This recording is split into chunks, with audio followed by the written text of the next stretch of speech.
Hi friends, welcome to my YouTube channel. ನಾನು ನಿಮ್ಮ ಹರ್ಷಿತಾ. ಇವತ್ತು ನಾನು ಗೋರಿಕಾಯಿ ಪಲ್ಯ ಸ್ವಲ್ಪ ಡಿಫ್ರೆಂಟ್ ಸ್ಟೈಲಲ್ಲಿ ಮಾಡೋದು ಹೇಗೆ ಅಂತ ಹೇಳ್ಕೊಡ್ತಿದ್ದೀನಿ. ಇದನ್ನು ನೀವು ಚಪಾತಿ ಜೊತೆಗಾದರೂ ತಿನ್ಬೋದು, ಇಲ್ವಾ ಪರೋಟ ಜೊತೆ ಆದರೂ ತಿನ್ಬೋದು. ಡಿಫ್ರೆಂಟಾಗಿ ಚೆನ್ನಾಗಿರುತ್ತೆ. ಈ ಚಳಿ ವೆದರ್ಗೆ ತುಂಬ ಟೇಸ್ಟಿಯಾಗಿರುತ್ತೆ. ನಿಮ್ಮ ಮನೇಲಿ ಹೇಗೆ ಮಾಡ್ಕೊಳ್ಳೋದಂತ ಹೇಳ್ಕೊಡ್ತೀನಿ. ಬನ್ನಿ ರೆಸಿಪಿ ನೋಡ್ಕೊಳ್ಳೋಣ.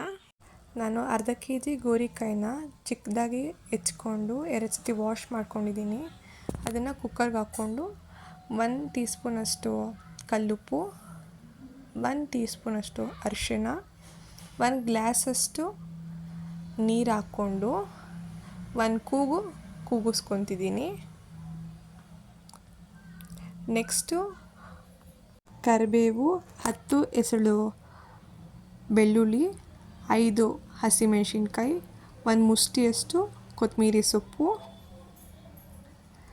1 ಸ್ಪೂನಷ್ಟು ಜೀರಿಗೆ, 1 ಸ್ಪೂನಷ್ಟು ಸಾಸಿವೆ, 1 ಸ್ಪೂನಷ್ಟು ಕಡಲೆಬೇಳೆ ತೊಗೊಂಡಿದ್ದೀನಿ.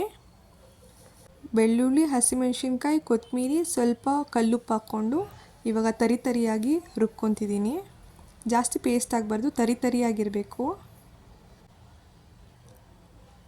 ಬನ್ನಿ ಇವಾಗ ಒಗ್ಗರಣೆಗೆ ರೆಡಿ ಮಾಡ್ಕೊಂಬಿಡೋಣ. ಇವಾಗ ಬೇಯಿಸಿಟ್ಕೊಂಡಿರೋ ಗೋರಿಕಾಯಿ ರೆಡಿ ಇದೆ. ಈಗ ಪ್ಯಾನ್ ತೊಗೊಂಡಿದ್ದೀನಿ. ಪ್ಯಾನ್ಗೆ 2 3 ಸ್ಪೂನಷ್ಟು ಎಣ್ಣೆ ಹಾಕ್ಕೊಂಡಿದ್ದೀನಿ. ಅದು ಕಾದಿದೆ.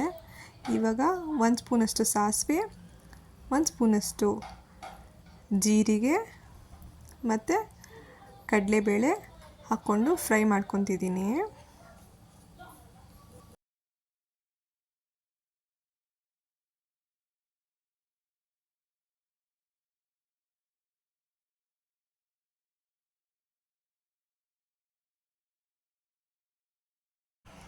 ಇವಾಗ ಕರಿಬೇವು ಹಾಕ್ಕೊತಾ ಇದ್ದೀನಿ. ಅದನ್ನು ಅಷ್ಟೇ ಸ್ವಲ್ಪ ನೀಟಾಗಿ ಫ್ರೈ ಮಾಡ್ಕೊಬೇಕು. ನಿಮ್ಗೆ ಬೇಕಂದರೆ ಒಣಗಿದ ಮೆಣಸಿನ್ಕಾಯಿ ಹಾಕ್ಕೊಬೋದು, ಇನ್ನೂ ಸ್ವಲ್ಪ ಕುಟ್ಬಿಟ್ಟು ಬೆಳ್ಳುಳ್ಳಿನೂ ಹಾಕ್ಕೊಬೋದು. ನಾನು ಹಾಕ್ಕೊಂಡಿಲ್ಲ.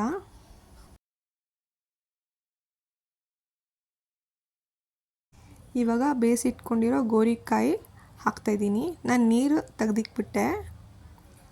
ಅದನ್ನೆಲ್ಲ ಹಾಕ್ಕೊಂಡು ಇವಾಗ ನೀಟಾಗಿ ಒಂದು 10 ನಿಮಿಷ ಎಣ್ಣೆಯಲ್ಲಿ ಫ್ರೈ ಮಾಡಬೇಕು.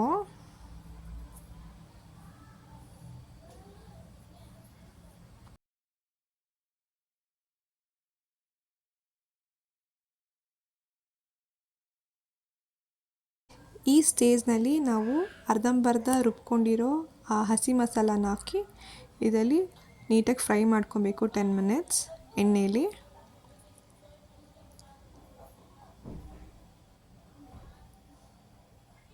ಹಸಿ ವಾಸನೆ ಹೋಗೋವರೆಗೂ ನೀಟಾಗಿ ಫ್ರೈ ಮಾಡಿಕೊಂಡ್ರೆ ರೆಡಿ ಆಗುತ್ತೆ. ಫ್ರೆಂಡ್ಸ್, ಈಗ ರೆಸಿಪಿ ರೆಡಿಯಾಗಿದೆ. ಗೋರಿಕಾಯಿ ಪಲ್ಯ ನಿಮ್ಮನೇಲಿ ಹೇಗೆ ಬಂತು ಅಂತ ನನಗೆ ಕಮೆಂಟಲ್ಲಿ ತಿಳಿಸಿ. ಲೈಕ್, ಫಾಲೋ, ಸಬ್ಸ್ಕ್ರೈಬ್ ಮಾಡೋದು ಮರಿಬೇಡಿ. ಬೆಲ್ ಐಕಾನ್ ಪ್ರೆಸ್ ಮಾಡಿ. Meet you in next video. Bye.